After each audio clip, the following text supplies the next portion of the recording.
Is enlightenment liberation? So, very often I hear these words intermingle, especially from the yogic sciences point of view, where the word liberation is referred to in the Vedantic cultures as moksha. So, moksha, liberation. And say, I've attained moksha, and moksha is the highest purpose in life, and that's the goal of life. To be liberated is the goal of life. Being enlightened means you've got moksha and you've got, liberation. And I disagree with that, and I will discuss my points in this video today. So, I'd like to ask you a great favor. If you like the contents of my video, please like and subscribe, and also share. This will greatly help my channel and to be able to reach out to more people. And I would really appreciate it and thank you if you could do that for me, that one favor. And for those who don't know me, I am Osman. I'm a bioenergy healer on a master level with telepathic healing capabilities, specializing in critical care recovery and terminal illnesses, amongst also a host of other physiological, psychological, and even spiritual ailments. I'm also an advanced level yoga and meditation teacher, having been practicing this art form for almost 50 years and teaching for 44 years. In that past few decades, I studied under various masters from different schools of thoughts, different cultures, and across the globe, following a wide variety of perspectives for wellness and spiritual sciences, not only from the yogic traditions, right? So, as a result, I now have students in over 100 countries and created various bespoke protocols that are much faster, quicker, effective, and time efficient, adapted for the 21st century. And my favorite protocol that I created is a 5-minute yoga and meditation program, which you can download from my website, yogawellness786.com, and in exchange to subscribing to my blog, and where you can get more information about my services as well. Also, remember my therapies are all natural based and not a replacement for medical treatment. So, as I mentioned regarding enlightenment and liberation, that in my opinion, because I've had multiple experiences of samadhi. I did not go permanently into it because if I was permanently into it or more long term into it, I would not be able to make these videos. I'll be lost in that in a world of madness, and it's like a type of intoxication, and you cannot really be normal. Those who attain enlightenment, they come back down in the state of enlightenment. They can't do anything. They will leave the bodies. It's better for them to leave the body because the other side is, you cannot even describe how amazing it is, right? This side is like you're coming back to a bed of full of thorns and problems and stresses, compared to full bliss, happiness, and amazement.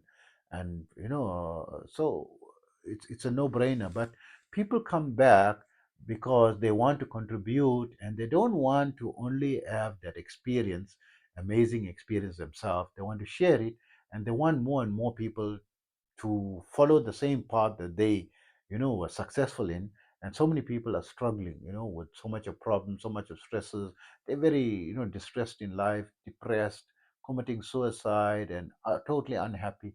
They want everyone to know that there is happiness and something amazing, and bring as many people with them as possible, and doing it, making a major sacrifice to come to help people, right? But is enlightenment that level of samadhi or enlightenment where you experiencing the universe in a much greater spectrum that is exponentially higher in terms of perception than what the average person is exposed to give an example, from the light spectrum alone, according to science, we humans are only able to see 1% of the spectrum. 99% of it is not visible to the naked eye, and beyond the perceptive capability, because these involve in ultraviolet rays, infrared, radio waves, gamma rays, and some it's a massive microwaves and cell phone waves, Bluetooth waves, and all these things you can't see with the naked eye, right? And 99% of that is what constituted. So even with regard to perception of everything, the entire universe is very restricted because the human mind and capability is not fully evolved in order to have the complete perception. Even the bees have a greater range um, of light perception than the human, substantially more. The world is so much more beautiful and amazing to bees than what a human could understand. Dogs can hear so much better and smell even so much better. Owls can see so amazing at night. Humans are like blind in the dark, right? And even cats can see better. And the cat family are the tigers and the lions and the puma and the jaguar. All these things, they have amazing night vision, right? Creatures have amazing. The snake, it got sense, perception of the vibrations. If very sensitive, they would know, when earthquake is going to happen, or if an earthquake is happening across the globe, it'll be able to feel it and understand it. So we have a very small range of perception. When you develop yourself through the yoga sciences, and that's not the only science. There are other sciences from other cultures that also develop, right? So I'm just talking about this science because I have familiarity and knowledge, and I spent a lot of time trying to glean this, and I'm also teaching people in the science as well. So from that perspective, it is designed to evolve you and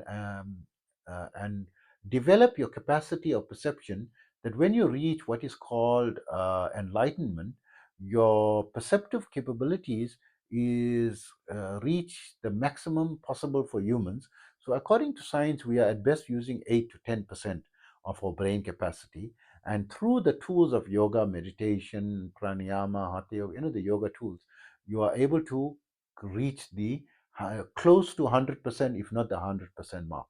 And there's the people who are yogis and perceiving the world through those lenses, the fully enlightened. That's the meaning of enlightenment, right? Fully enlightened senses.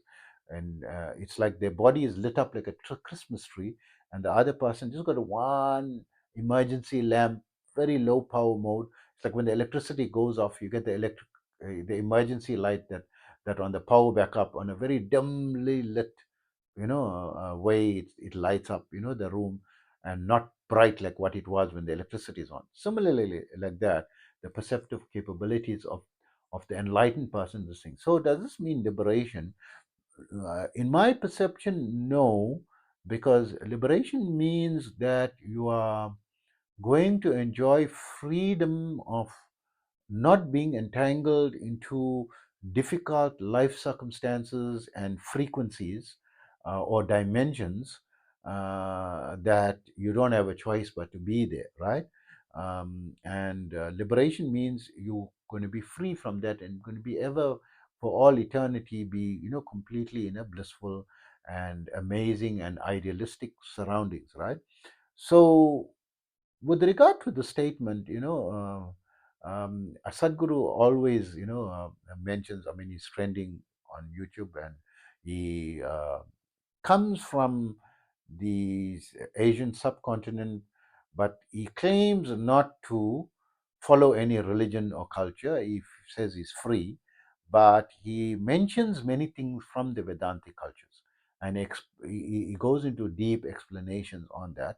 And probably because the country in which he comes in is predominantly from that culture, but he's now an international figure and he's going worldwide, and he presents this from that cultural point of view as well, right? But he says if there's a heaven, go there now, means we must commit suicide, right? So I'm a person who believe in religion. I have a faith. I don't say that this is I can't prove it empirically, so I can't force it on anyone. It's just my faith and my belief, right? that there is a heaven, and this is not maybe it's an old fashioned way of thinking, because the current trend of the current society is they want to be free and they don't want to be dictated to by some ancient book or religion. But I'm one who believes in that. I believe there's a heaven and there is an eternity. And I believe from, so my perspective of what is liberation and what is enlightenment is coming from this background, and may not necessarily resonate with the majority of people. But I felt that I should present it because it's my view and my viewpoint, right, and my opinion, that liberation is something very simple. You don't need enlightenment is something very difficult. You know, the person who I call the father of Kundalini, because he put it into the English language in the 1960s, describing his adverse Kundalini, experience, as well as went to a lot of detail describing the enlightenment experience as he perceived it, is Gopi Krishna, where he wrote, I think, his first book on his Kundalini experience in the English language. I think it was during 1967. And during the period 1977 to 1984, there were many Canadian volunteers and other volunteers as well, who assisted him in publishing many of his books. Right, by that time, he had already independently published, I think, about 5 books, and giving credit to him, his own efforts. But then he got assistance from, external sources to help to publish much more, books. And now they've created ebooks. There's one person, Michael Bradford, who spent many years with him. I think during the period 1977 up to 1984. In between, he did go back to his country, I think, for about a 2 year period and a year period, where he took a break. And but then it was he felt there was a calling for him, and he went back as a volunteer, mind you, and living under difficult circumstances when you're living as a volunteer, and made many sacrifices to be able to go and edit and go through all the work. And up to today, he's revised it and put it into modern modes of appeal, where he's created ebooks, scanning and making them into ebooks, and also making them into audiobooks as well. So you can Google Michael Bradford and Gopi Krishna, and there is certain societies in which they belong to, and so forth, and research, the works and so forth. So coming back to that example, where enlightenment is much more difficult than liberation, and I want to explain why I believe so, right? Is Gopi Krishna himself, he was as one of the selected students from a young child that was designed to, he was sent to England and study, under the English language and Western, style, and was educated there, and also was handpicked to study, the yogic sciences, and designed to be a special class of people that's going to get liberated and teach other people shorter ways to liberation, and the purpose. And he stuck to his purpose because he gave a lot of detailed information on what Kundalini is and what is enlightenment and the superconscious state. Very few people give so much of confidential details as him, in the English language that I know of, right? So it took him from the age of 17 to the age of 34 when he had his first Kundalini experience, right?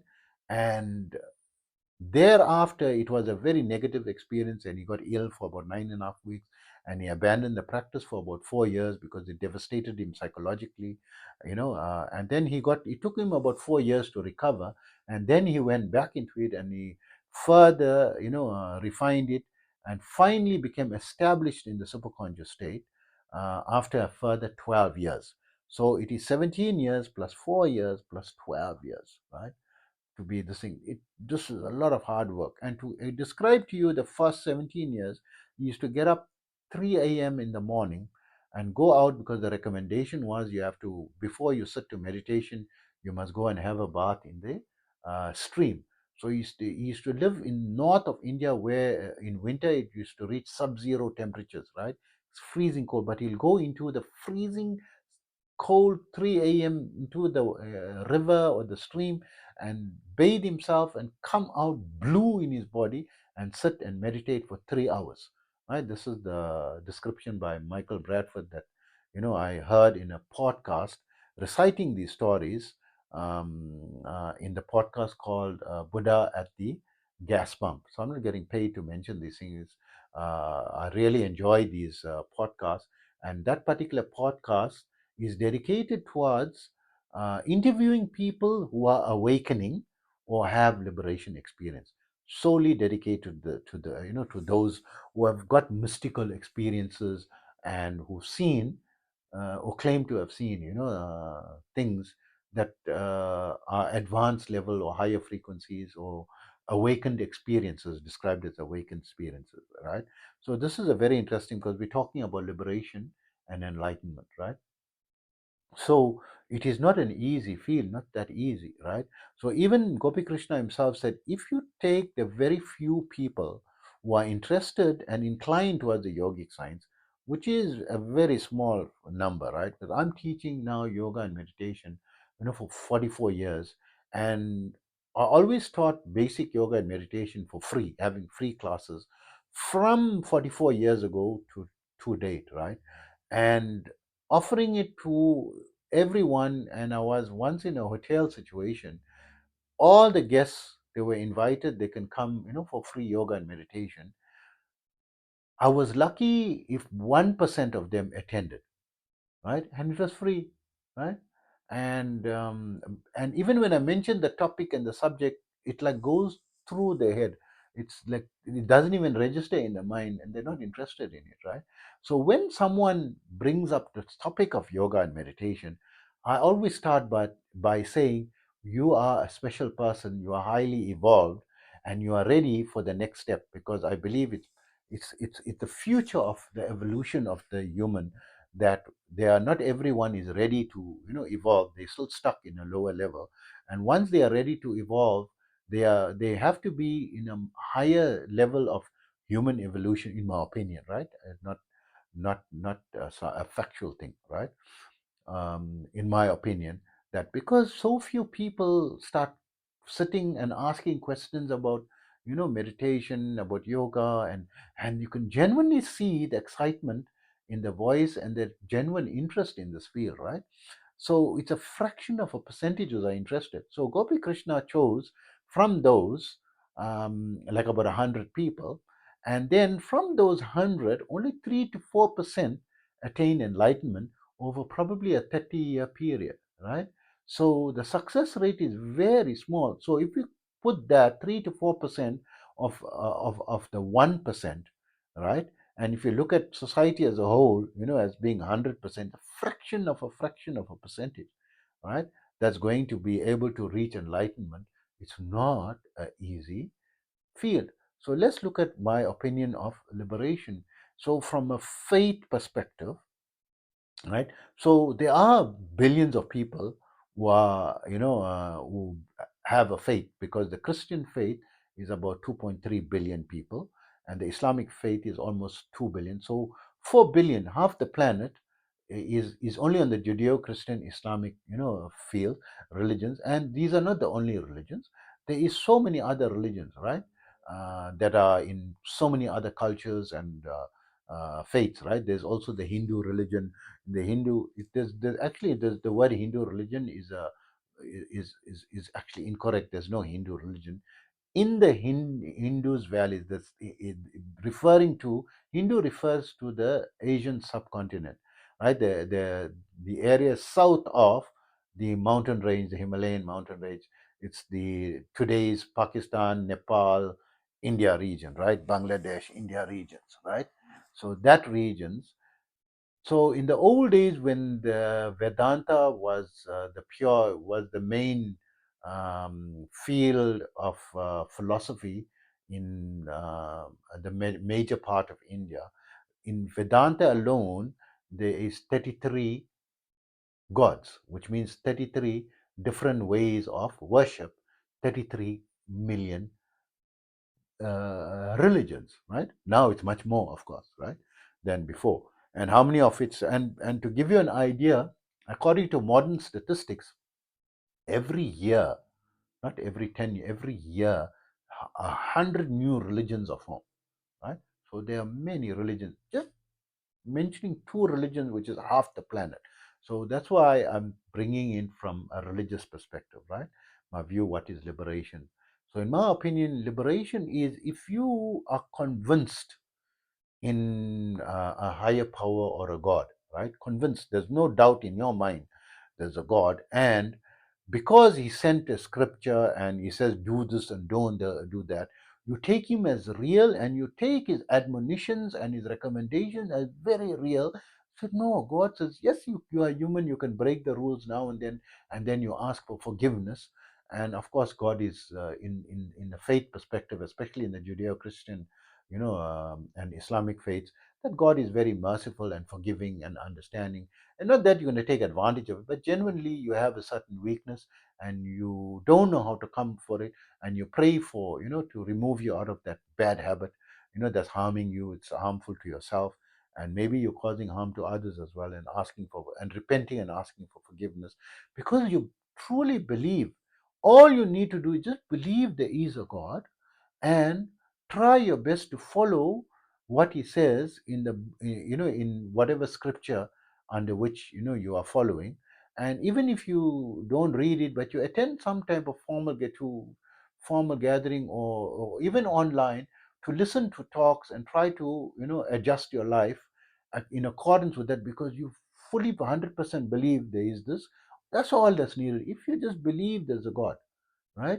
And he sent down, some divine, empowered entity, being, person, his son, or a prophet, or a messenger, or or what, and this thing, and to help guide you in whatever form, and you're trying your best to follow it, and you take it sincerely. All you do is sincerely believe this is the word of God, and there is a God, and when you're praying, that you're actually praying to this God, this is liberation already.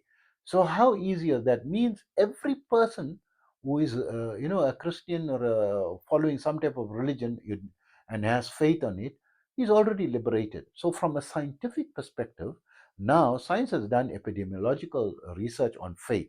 They're not taking sides on any particular religion, but they found that those who believe in a religion or have a faith, they have a reduced preponderance towards stress. So they have a reduced amount of stress by up to 30% less stress, and they living a much harmonious life, and they have a 15 to 20% on average less evidence of illnesses that is normally affecting everyone, the people who don't believe, right? So they have this one up just by virtue of having a faith. So from a health perspective and a stress perspective, from a physiology perspective and a psychology perspective, this is scientifically a great benefit, right? And how easy is it to you go and listen? So how do you get a faith? It's so easy to have faith if you have a little belief that this is something that you feel is true, and you just have to attend and educate yourself. The more you increase your knowledge, the greater your faith will be. How to build your faith? You increase your knowledge. So I once heard a Islamic scholar in the English language.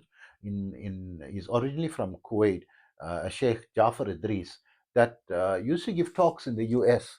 In the English language, and he says faith is something. You just have to increase your faith, increase your knowledge, and your faith will automatically increase. And all you have to do is just increase your knowledge, and you're going to have faith, and you will be liberated. If you have faith, means you are liberated. So easy, right? And now at least we know minimum half the population, or probably if we include all the other religions, maybe 70-80% is already liberated. So doesn't and they are not enlightened, right? And it's not easy. So we said the possibility of enlightenment is a fraction of a percentage, right? And this is something very difficult. Means the if enlightenment is liberation, you are doomed.